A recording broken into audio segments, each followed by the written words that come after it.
రేపే మంగళవారం అలానే సంకటార చతుర్థి.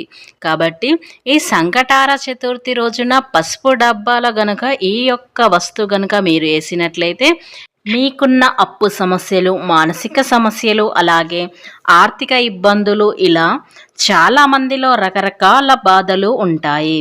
కొందరైతే వాటిని అంత పెద్దగా పట్టించుకోరు. అలా పట్టించుకోకపోతే చిన్న సమస్య పెద్ద సమస్యగా మారిపోతుంది. అప్పుడు మనం చాలా బాధపడుతూ ఉంటాము. అందుకే మనం ఈ చిన్న సమస్య వచ్చినప్పుడే వెంటనే తొలగించుకోవాలి. కాబట్టి ఇలా మనకు నరదృష్టి తగిలితే కూడా నల్లరైనా పలుగులుతుంది అని అంటారు పెద్దలు.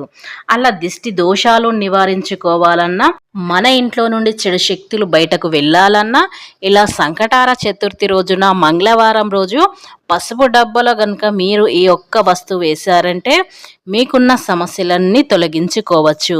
అలాగే నరదృష్టి, నకారాత్మక శక్తులు కూడా తొలగిపోతాయి. నరుల కన్ను కానీ నరదృష్టి కానీ తగిలితే ఎంత సంపాదించినా వృధాగా మారుతుంది. నరుల కన్ను ఉంటే మాత్రం మనం చాలా నష్టపోవలసి వస్తుంది. కాబట్టి మనకు నరుల కన్ను కానీ ఇతరుల దిష్టి కానీ మన ఇంటిపైన కానీ మనపైన కానీ ఇలా దిష్టి దోషాలున్నా తొలగించుకోవాలంటే ఒక్కటే మార్గం.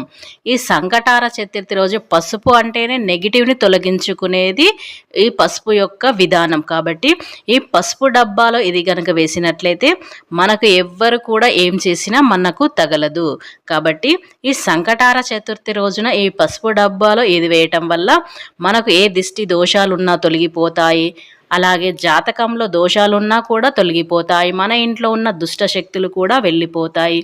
ఎప్పుడైతే దుష్ట శక్తులు వెళ్ళిపోతాయో అప్పుడే లక్ష్మి అనుగ్రహం కలుగుతుంది.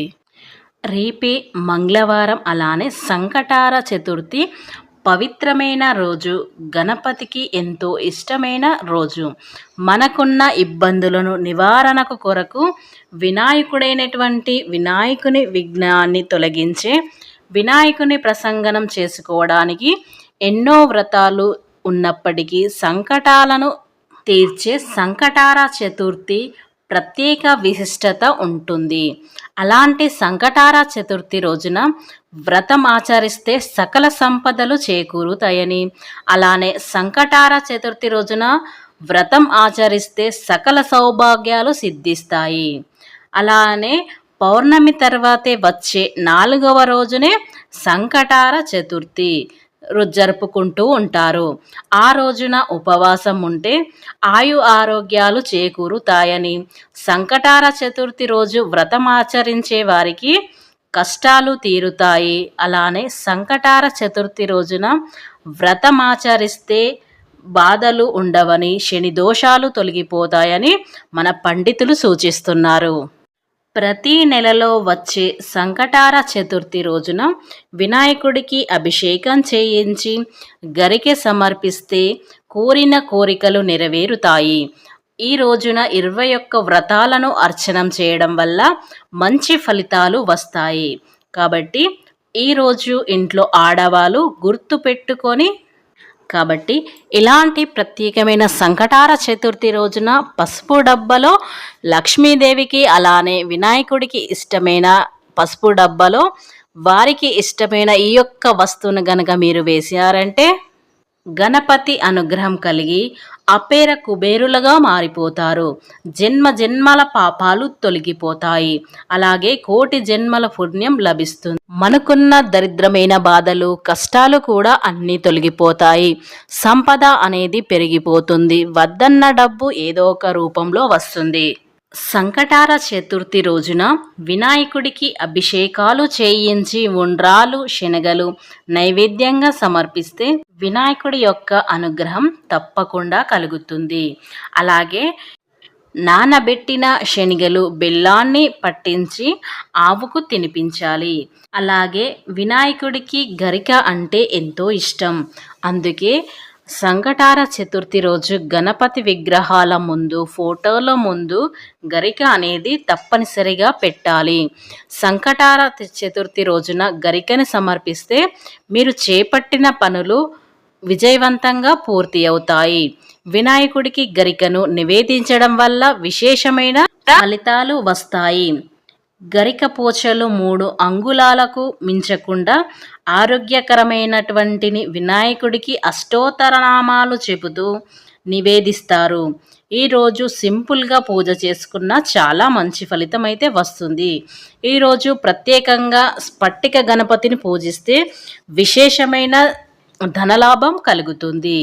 మరి ఆ పూజ ఎలా చేయాలి అంటే, పూజ మందిరంలో పూజపీఠం మీద పసుపు రాసి కుంకుమ బొట్టు పెట్టి బియ్యం పిండితో అష్టదళం పద్మం ముగ్గు వేయాలి. ఆ తర్వాత పూజ పీఠ మీద 21 జిల్లేడు ఆకులను ఏర్పాటు చేసుకోవాలి. ఈ జిల్లేడు ఆకులకు గంధం బొట్టు పెట్టుకోవాలి. ఆ జిల్లేడు ఆకుల మధ్యలో గణపతిని పెట్టి జిల్లేడు పూల మాలను అలంకరించుకోవాలి. జిల్లేడు పూలతో గాని ఎర్రటి పుష్పాలతో గాని పూజించుకోవాలి. తర్వాత సంకటార చతుర్థి గణేష స్తోత్రాన్ని చదువుకోవాలి. కర్పూరాన్ని హారతి ఇచ్చి బెల్లం ముక్క నైవేద్యంగా పెట్టాలి. ఈ విధంగా సంకటార చతుర్థి రోజున పూజ చేస్తే వినాయకుడి యొక్క అనుగ్రహం మీకు తప్పక లభిస్తుంది. మీరు కోరిన కోరికలు అనేవి తీరుతాయి. ఇలాంటి పవిత్రమైన సంకటార చతుర్థి రోజున మంగళవారం రోజున పసుపు డబ్బాలో ఇది ఒక్క వస్తువు వేసినట్లయితే, పసుపు అంటేనే మంగళకరమైన పసుపుతో ఏ పరిహారం చేసినా మంచి ఫలితాలు వస్తాయి.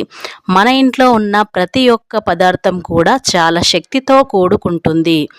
ఎప్పుడు కూడా పసుపు డబ్బా ఎప్పుడు నిండుకొని ఉండకూడదు.